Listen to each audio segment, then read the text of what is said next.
Okay. You got to do it. You got to do the 5, 5, 4, 4, 3. action. All right. So here's the deal. We got we came across this really steal of a deal for the property. This is a 19, I think late 40s, early 50s, and I'll tell you why here in just a second. This is a Scoopmobile. Scoopmobile is actually the company that first made the articulated loader. So this is one of the early models of an articulated loader. Come on in, Travis, and we'll take a look at what we got. This is an industrial Chrysler engine. It's gas powered, so it has the spark plug, distributor cap, wires, all that stuff, and then spark plugs instead of an injector pump like a diesel engine would have. This, to the knowledge of the lady that sold it to me, this hasn't moved in at least 15 years. So we're not sure if it's been started or not since then, but it does have oil. I mean, it's not all the way full, but the oil looks actually pretty decent. What else can I tell you about it? It's a smaller loader. It's got a 1.5 yard bucket on it. Go ahead and take a walk around quick. And like I said, it's a small articulated loader. I mean, it's not small. It's not, but these are the same tires that go on telehandlers or big forklifts. So they're a little bit cheaper than, you know, the big tall tires that you would get with a huge loader. I don't know anything about the history of the machine. I don't know who owned it before us. We bought it from a storage area. The manager of the storage area was getting rid of everything. She had the owner of the machine told her to get rid of it, so she did. We picked it up. We think it's worth a little bit of an effort to try to get the thing loaded and use it out on the property. We're pretty excited about it. So what we've done so far on the machine is we pulled the carburetor, took it home. Travis rebuilt it, and but it was actually pretty clean inside, wasn't it? Yeah, it was pretty clean. So today what we're doing is we've come back. We're going to put the carburetor back on, get the points cleaned out, get the battery put in it, new spark plugs, and basically see if we can get it to turn over. It is not frozen. I can turn it over. Oh no, I could turn it over earlier.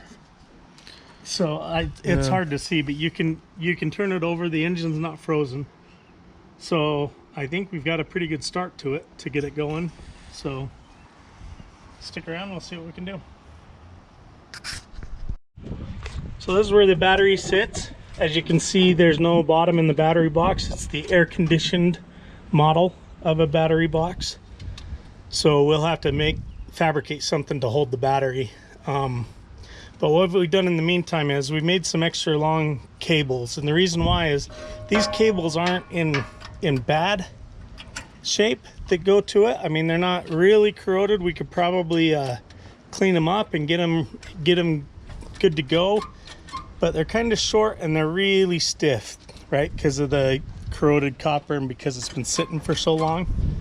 So what we did is we went down to our local welding shop and got some welding wire. This is a fine copper. It's a very fine stranded copper, which is good for conducting electricity. And then we just made up some extra long battery cables, and we did that so that we could put the battery here on the step, just to see if we can get it fired today. And then if so, once we get it up and going and back to the shop, we'll do a thorough once over on the machine and build just a new battery box with that's not an air conditioned model, maybe a full winter version that has a bottom in it. So the only thing else that we need to double check as far as crucial stuff is I'm not sure if we have any coolant in the radiator. It is up here, and we have not looked in there yet. Travis is going to go ahead and open it up and see if...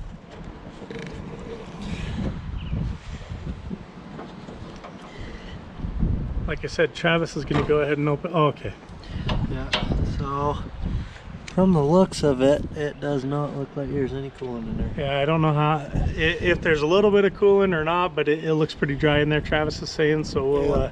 We'll probably throw some in. We'll have to throw some water or some coolant in it to get it going, but we should be able to crank it over and at least see if it'll pop off. Yeah.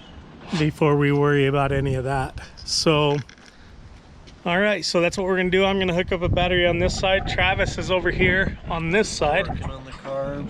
Getting the carburetor all hooked back up after he's cleaned it. So we're getting that all hooked back up, the linkage all done the way we need to.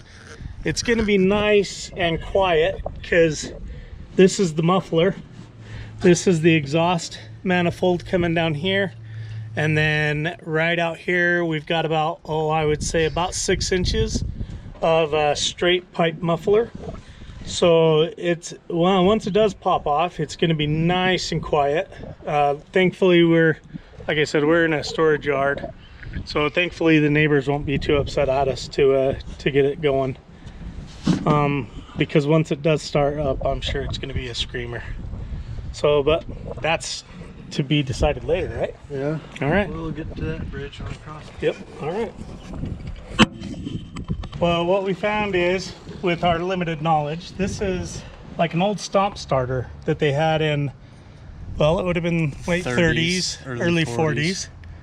But this is an electric version of the stomp starter. On an old stomp starter, what you would do is you would kick down on the floorboard, and that would engage this arm, push it back, and that would send this starter gear motor in. So this solenoid does the same thing on an electric. So this has got to be 40s, late 40s, I would guess, maybe 50s. But we noticed when we were playing with it and trying to lube this up, get it all cleaned up and trying to get it working, is that if you hold this back like an old stomp starter, you ready? Yep.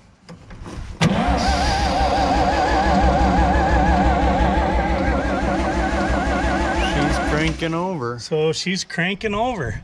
So she's not starting because we don't have power to the coil yet. But we should be able to throw power to the coil. And even though when you jump this solenoid, if you'll look, watch that arm right there. You ready? Yep. That solenoid doesn't have enough of a pull to pull this back in like it should. So it should energize a magnet, and that magnet, I'm guessing here, but I'm guessing that there's a magnet in here, and that when you engage the magnet, it pulls that in, which should pull that arm back, which engages the starter and starts it up. But none of that matters today because we know we have power to the solenoid. So what we've got to do is we're going to bypass the cylinder magnet start, I guess, magnet starter, and just do it to the regular starter, like a stomp starter. We're going to try to turn on the ignition now, which will give us power to the coil. Once we get power to the coil, then hopefully it'll start. Let's find out. Let's try it out. Okay. Okay, why don't you set that up here and we'll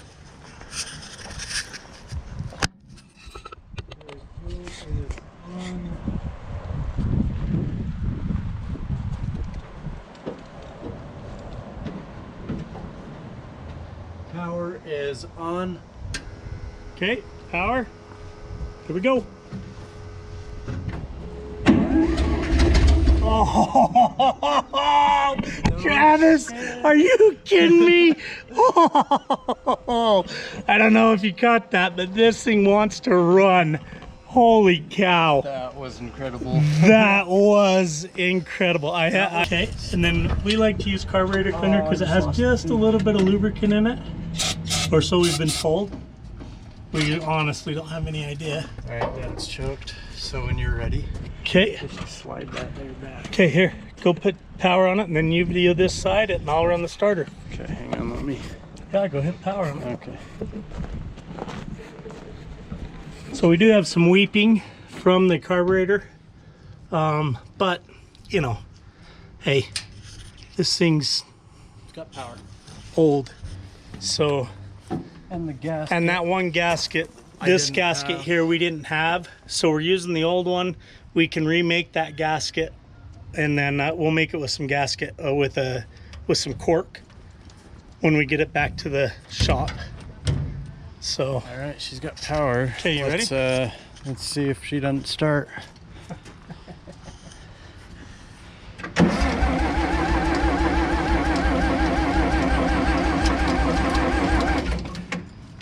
you ready? Yeah.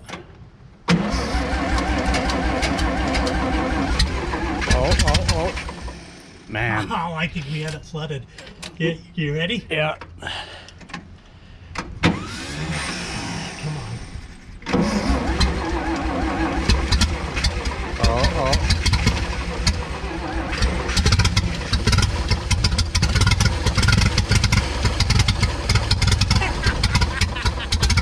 It's wanting to.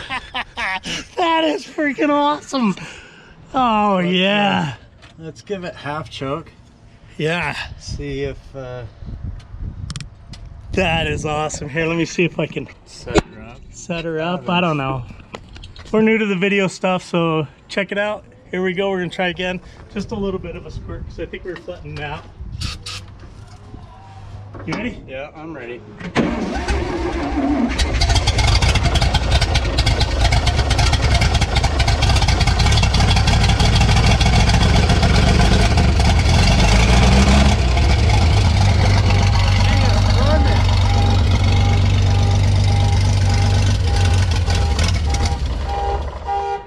Oh, it's so loud it set my alarm off. Let me shut that off. Oh, we thought it was ours, but it's that van. So there's nothing we can do about that. Yeah. So we're gonna try it again. That was the first start in 20-something years, Travis. What do you think? That's nuts. That minimal effort on that. That was. Yeah, it was well worth the effort we put into it, right? Well worth the effort we put into it. Oh, that's gonna be awesome. That was incredible. We still don't have any idea on the hydraulics or anything else, but that wasn't the mission today. Today the mission was to try to see if we can get it running, and I think we got a runner, Travis. Okay, let's update you. So yeah, turn off the power. So we tried to get it going again. I don't know if we flooded or not, but here's the points, and the points looked to be in good shape, and obviously they were in good enough shape to get it to start.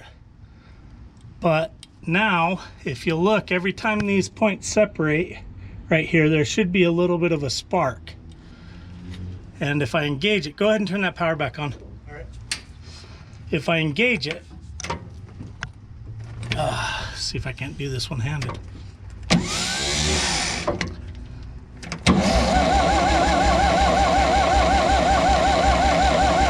Those points are opening,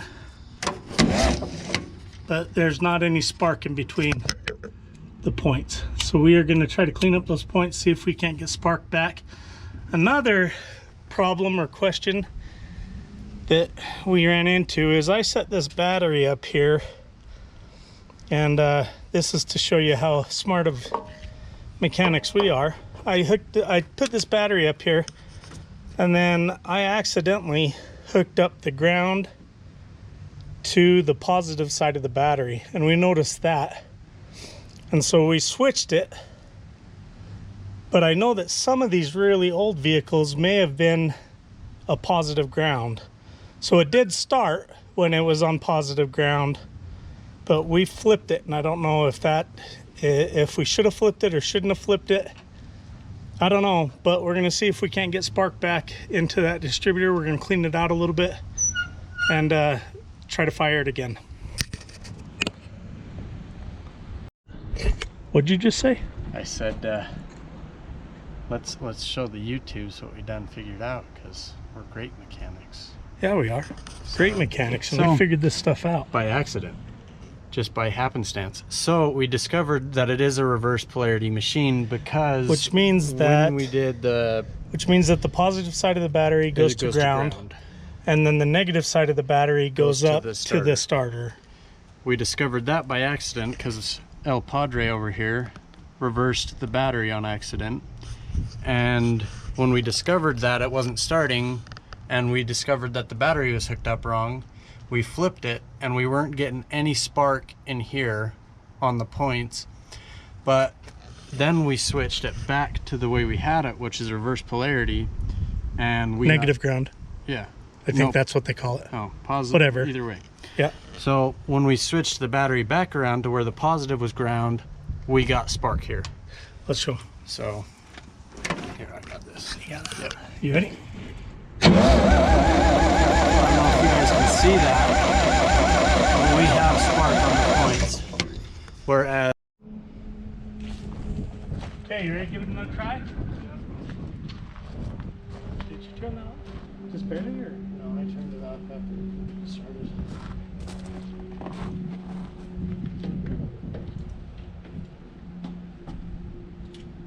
Alright, power's on. Okay. Let me get to where I can run the choke and the other stuff. All right.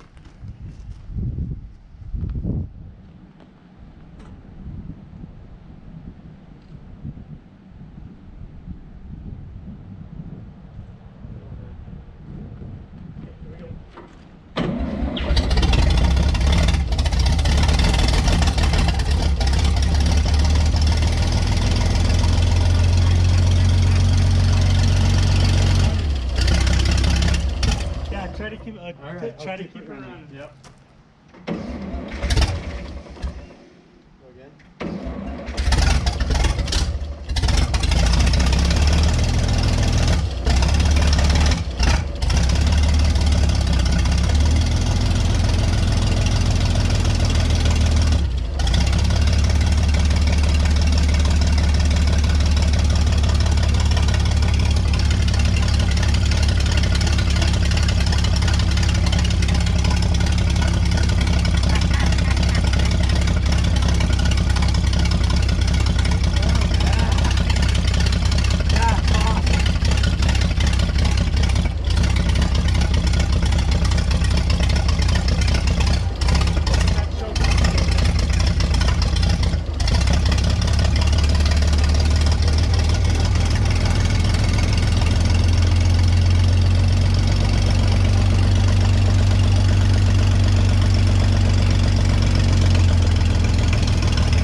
Yeah, we got a runner. So what we're gonna do now is we're not sure about the coolant situation. I didn't want to run it and heat it up. We are gonna run to town, or run into town to the auto parts store, get some coolant, put some coolant in the radiator so that we can run it, and then maybe we might even test out the hydraulics on this machine today. That'd be awesome. We didn't think we'd get this. We didn't think we weren't sure we were even gonna get it started. So I am so excited. So worth it. Yeah. So we're back out on it. We went to town, got some antifreeze. We decided to just get a couple of gallons. That will keep it at least Cool. well, for the little amount that we're gonna run it today, it will keep it so that we don't overheat it. And we can always flush it later. Yeah. We haven't run any of the hydraulics. We went and got some hydraulic oil because that hydraulic tank on this is completely empty. So we got 5 gallons of hydraulic oil to throw in it. Some antifreeze now that we know it runs. And gosh, I think we're gonna be able to do a functions check today, Travis. I hope so. Yeah, that'll be pretty cool, right? Yeah. So now this is the hydraulic tank. It's built into the steps here.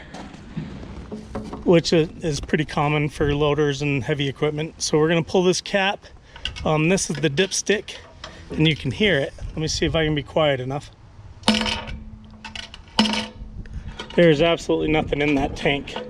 So we're gonna add some oil into it so that when we do start it and we try to do some kind of functions check, that we're not burning up that hydraulic motor. Power's on.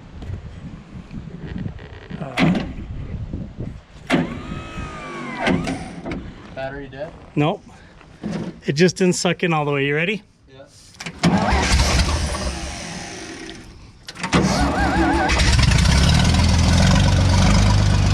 Man, I can't believe how good that runs.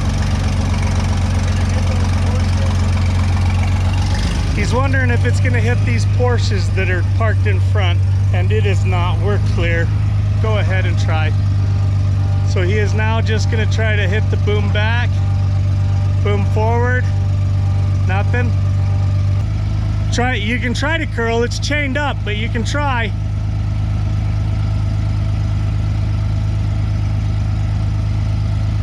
Got to give it a second to run that oil through the pump.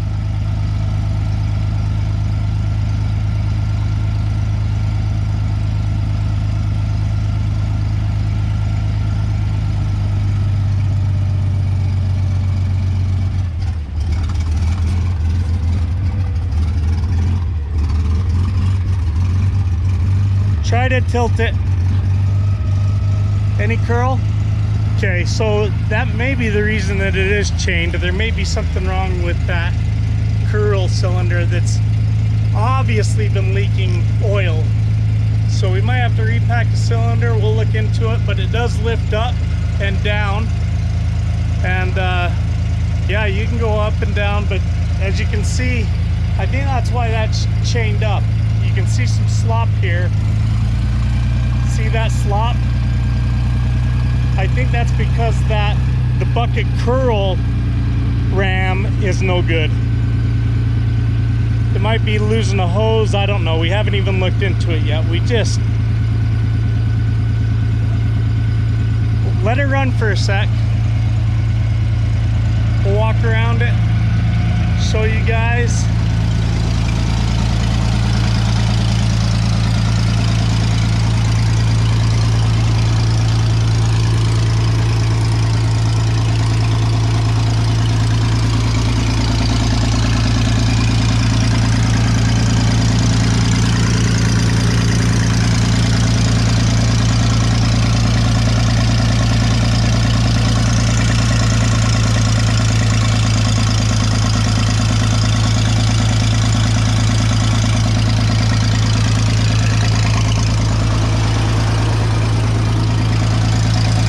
Is the hydraulic pump works. We do have lift. I couldn't see any leaks. That's what I was just about to check when I noticed that the antifreeze was leaking. So I thought for sure, looking at the condition of some of these hoses, I thought for sure we were gonna blow a hose. So I am I mean, look at the rot in this hose right here. I don't know, let me see if I can get you closer in on that. But look at the rot on those hoses. So I thought for sure we were gonna lose a hose, and we're definitely gonna have to do some hoses. There's something that's the tilt cylinder. Go ahead and move that back again. So I should not be able to do that. no, I think it's that cylinder. If you look, That's probably why it's in chained. here, that cylinder is just completely greased. I mean, just been leaking piss and fluid. So Looks like, yeah, that would be the hydraulic. yeah, that's the tilt cylinder. So, or the curl cylinder, excuse me. Yeah, we might have to. So I think we're gonna have to rebuild it, and I think that's why it's been chained up. Yeah, that's probably exactly why it's been chained up. But I mean, that is something that we can get taken care of Yeah, a little later. rebuild that pump. But yeah, holy cow. I think next thing on the agenda, Travis, is tire. We got to get the tire so that we can check forward and backward, Yeah, move it. and then see what we got to do for brakes. Yeah, before we try to move it, I think we got to figure out the brakes. Yeah, stay tuned. Anything else you want to say for this video, Travis? I can't believe we got it running, buddy. I just cannot believe that we got it running. With the limited amount of knowledge that we have on mechanics, with the very limited knowledge that we have, I can't believe it started up so well.